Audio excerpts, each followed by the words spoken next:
Bonjour, bonjour, bien-aimés dans les Seigneurs. Heureuse de vous savoir encore nombreux, de nous suivre à travers notre chaîne, votre chaîne GoFer Media TV. Nous sommes là, comme d'habitude, si nous avons quelque chose à apporter dans le corps du Christ, parce que notre travail, c'est d'apporter le message qui n'est rien d'autre que l'ainsi dit l'Éternel. Merci à ceux qui s'abonnent, qui trouvent que la chaîne peut vous apporter un plus. On est reconnaissant de cela, que Dieu se souvient de vous aussi. Et à ceux qui aiment, ceux qui commentent, nous vous bénissons. Nous sommes ravis de votre participation dans l'évolution ou dans le progrès de cette chaîne. Alors, comme on était dans un sujet qui parle plus sur le mariage, bien aimé, nous avons dit que nous allons continuer pour conscientiser les couples, conscientiser de femmes, de hommes, afin que nous puissions remédier dans beaucoup de difficultés ou mésententes qui règnent dans nos couples. Alors d'emblée, nous laissons les seigneurs régner dans ce que nous allons dire au nom de Jésus-Christ. Bien-aimés dans les Seigneurs, aujourd'hui nous allons parler sur deux sujets. Je pense que nous aurons assez de temps pour vous les parler. Alors nous allons parler sur la silhouette de la femme. La silhouette de la femme qui change après l'accouchement ou après des accouchements. Nous allons parler aussi sur les dialogues dans le mariage. Bien-aimés dans les Seigneurs, par le constat, par l'expérience, nous avons compris que d'abord il y a quelque chose qui détruit aussi nos mariages du côté nos maris, c'est au niveau de la silhouette de la femme. En fait, vous allez voir un homme qui a épousé sa femme, mais cet homme-là, il va arriver un moment où cet homme-là commence à négliger sa femme. Cet homme-là n'aura plus vraiment le goût de présenter sa femme juste parce que cette femme n'a plus une belle silhouette qui correspond au jour qu'il avait posé ses yeux sur cette femme-là. Alors, je voudrais dire aux hommes, soyez conscients que ces femmes-là portent vos enfants pendant 9 mois. Et dans ce 9 mois, il y a des choses qui se passent, mais la femme accepte. Il y a le ventre qui devient ballonné à cause de vos enfants. Il y en a aussi d'autres femmes qui n'accouchent pas par la voie basse. La femme qui accouche par la césarienne. Et nous sommes sans ignorer que la césarienne ne permet pas à la femme, après l'accouchement, qu'elle puisse mettre des gaines ou qu'elle puisse encore serrer son ventre. Alors cette femme va connaître ce qu'on appelle les dégâts de la maternité.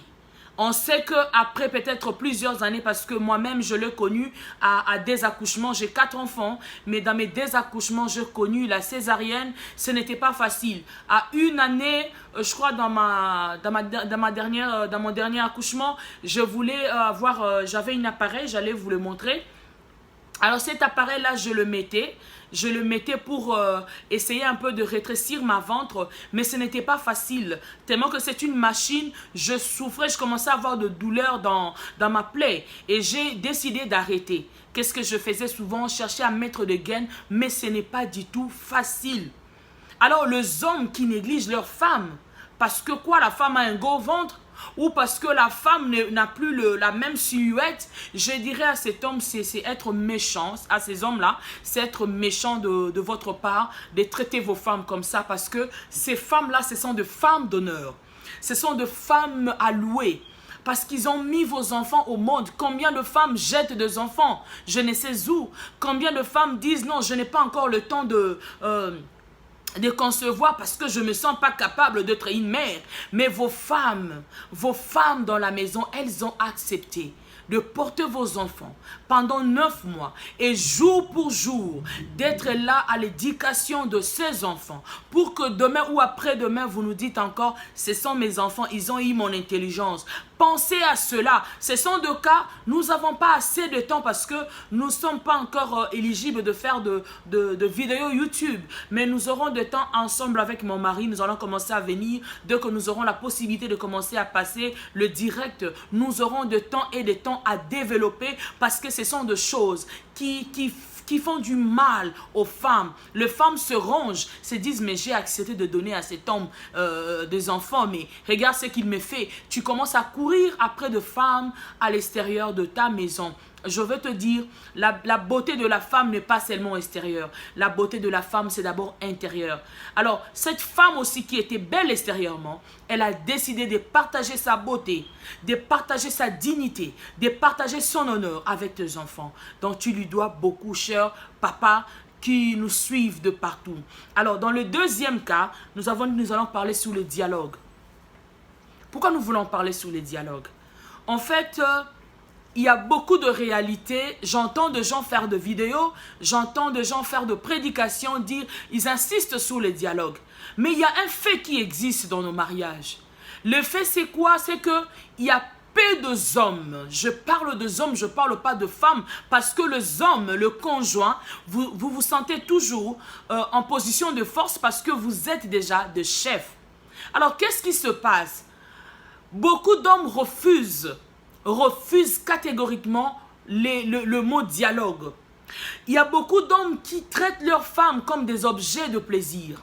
Il y a beaucoup d'hommes qui considèrent leurs femmes comme si tu es là que pour préparer, élever mes enfants et je ne sais autre être là comme un objet de plaisir. Alors quand la femme, vous lui dites chaque fois, j'entends de pasteurs, j'entends de gens dire ça, vous dites à la femme, non, il faut que tu aies le dialogue. As-tu déjà parlé à ton mari? Mais bien aimé, est-ce que connaissez-vous combien d'hommes qui refusent même de donner 2 minutes, 5 minutes, 10 minutes à leur femme? Cette même femme que tu courais après chaque jour, cette même femme que tu ne pouvais pas t'en passer, tu étais là, si tu ne la vois pas, c'est comme si tu deviens malade, tu as de fièvre. Mais aujourd'hui, la femme a besoin de ton attention. Tu n'es plus là pour elle. Cette même femme que tu pouvais tout dépenser de toi, tu pouvais même en prêter de l'argent pour que cette femme soit coquette, soit jolie. Aujourd'hui, nos chers papas, nos chers maris, vous n'êtes plus attentifs. La femme ne vaut plus rien à vos yeux. Tu as ta femme, mais tu n'arrives même pas à faire le constat que ta femme est en train de se fondre au jour et lendemain. Je vais vous donner un exemple, une histoire vraie que j'ai entendue une fois. Une femme qui souffrait de la cancer. Cette femme qui souffrait du cancer, elle était là en train de se fondre chaque jour. Elle préparait pour ses enfants, elle préparait pour son mari. Mais le mari ne pouvait plus tirer l'attention à sa femme parce que la femme n'était plus coquette selon lui. La femme peut-être elle ne se sentait plus bon. Elle est tout le temps en train de faire la ménage, mais elle fait la ménage pour que toi et tes enfants, vous soyez heureux. Alors, cette femme, un jour, elle a décidé d'écrire la lettre, de laisser sur, on appelle ça quoi, là en dessous du coussin. Le mari qui lit, ces jours-là, le mari qui dit, quand je reviendrai, je vais lui faire, je crois, je ne me trompe plus de l'histoire, je vais lui faire une surprise. Mais c'était trop tard. Je crois que c'était le médecin par contre qui a découvert, qui a dit au mari que votre femme depuis tout ce temps, elle souffrait du cancer. Et c'était trop tard. Cet homme commençait à penser au sacrifice de cette femme. Cet homme commençait à penser à tout ce que cette femme a enduré pour lui.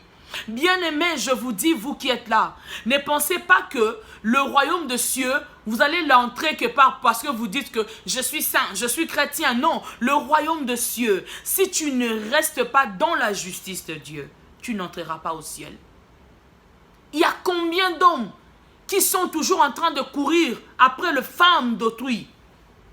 Tu ne trouves plus ta femme belle alors que tu peux la rendre belle. Tu peux la rendre ce que tu veux.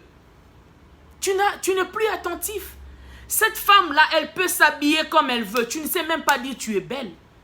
Mais est-ce que vous connaissez au moins que dans vos maisons, là où vous nous suivez, il y a de femmes à problème, il y a de femmes qui ont des gastrites, il y a de femmes qui ont développé les cancers de l'estomac à cause de vous, cher papa. Pensez, souvenez-vous de votre premier amour. Paul dit, ce que je contre toi, c'est que tu as perdu ton premier amour. Il arrive à l'homme de perdre son premier amour. Il arrive à l'homme de ne plus se rendre compte que quand je n'avais qu'un pantalon, cette femme était là pour moi. Quand je n'avais qu'un quête ou un soulier, elle était là pour moi. Et aujourd'hui, tout le monde me voit beau. toutes les femmes veulent tomber sur mes charmes. Mais alors il y avait un jour, je n'avais ni beauté ni éclat comme la Bible parlait de Jésus. Mais cette femme avait vu ma beauté intérieure. Elle s'est décidée de m'accepter comme j'étais. Et aujourd'hui, elle est la moindre de tous. Je lui donne pratiquement plus mon temps. Vous dormez et quand la femme veut te dire quelque chose, tu n'as plus le droit de me dire. Bien-aimés, nous aurons des temps quand Dieu voudra pour vous parler de choses plus sérieuses. Même ce qui concerne l'intimité de l'homme et de la femme. Les hommes, vous parlez de dialogue, les hommes n'aiment pas que la femme te dise, hier je me souviens, non, je dis, si vous vous souvenez, j'allais dire, cette femme-là, tu lui demandais, maman, est-ce que je te fais plaisir? Est-ce que ce que je fais ici, c'est bien? Est-ce que tu avais besoin de ça? Mais aujourd'hui, vous ne le faites plus. Et si la femme veut te dire, dans ce point ici, papa, je trouve que ça ne va plus. Qu'est-ce que tu as à me dire? Moi, je connais tout. Qu'est-ce que toi, tu as eu? Donc, tu vas l'insulter. Tu vas dire tout ce que tu veux à cette pauvre femme. Vous ne voulez plus le dialogue, mais vous nous exigez qu'il faut qu'il y ait le dialogue. S'il faut qu'il y ait le dialogue, il faut que d'abord le papa comprenne que c'est à vous de faire un effort de pouvoir changer. Accordez à vos femmes le temps. Elles sont je peux parler, votre courant de gloire. Parce que peut-être si cette femme n'existe pas, on n'allait pas vous appeler papa. Si cette femme n'existe pas, peut-être aujourd'hui, on ne sait pas. Il y a des femmes qui sont de garde-fous pour leur mari. Il y a des femmes qui prient et Dieu exauce leurs prières. Mais quand tu négliges une telle femme, tu es en train de négliger un don de Dieu. 2020, beaucoup sont partis. Beaucoup sont morts. Toi, tu es encore compté parmi les vivants. Ne te crois pas supérieur. Ne te crois pas au top. Tu es là parce qu'il y a un Dieu qui t'accorde encore la possibilité de te repentir. Tu es là parce que tu dois te repentir. Ne meurs pas dans le péché parce que Dieu ne se réjouit jamais de la mort d'un pécheur. Si je veux t'appeler pécheur, c'est parce que les choses que tu fais, ça nous prouve à suffisance que tu es encore un païen. Parce qu'une personne qui est réellement née de nouveau ne peut que traiter sa femme dignement parce que c'est une partie de son corps. Je pense que ces vidéos peut aider un homme à changer. Je pense que ces vidéos peut aider un homme à se ressaisir, à comprendre que le rétroviseur dans une voiture est fait aussi pour que l'homme comprenne que j'ai le droit aussi de regarder en arrière. 15 ans passés, 20 ans passés, j'étais où, je faisais quoi? Et qu'est-ce que faisait cette femme à côté de moi? Bien-aimés, laissez vos femmes s'exprimer. Laissez vos femmes dire ce qui leur font mal au plus profond d'eux. Ce sont vos mères, ce sont vos amis, ce sont vos cadettes. Que Dieu bénisse une personne. Et n'oubliez pas, si ce vidéo vous a convaincu ou ça vous a ajouté un plus, n'oubliez pas de partager, n'oubliez pas d'aimer, n'oubliez pas aussi de vous abonner sur cette chaîne. Nous avons seulement besoin que Dieu puisse sauver beaucoup d'âmes. Notre objectif sur les réseaux sociaux ou par le YouTube n'est rien d'autre que l'évangile. Nous faisons l'évangile gratuitement. Que le Seigneur vous bénisse. Shalom.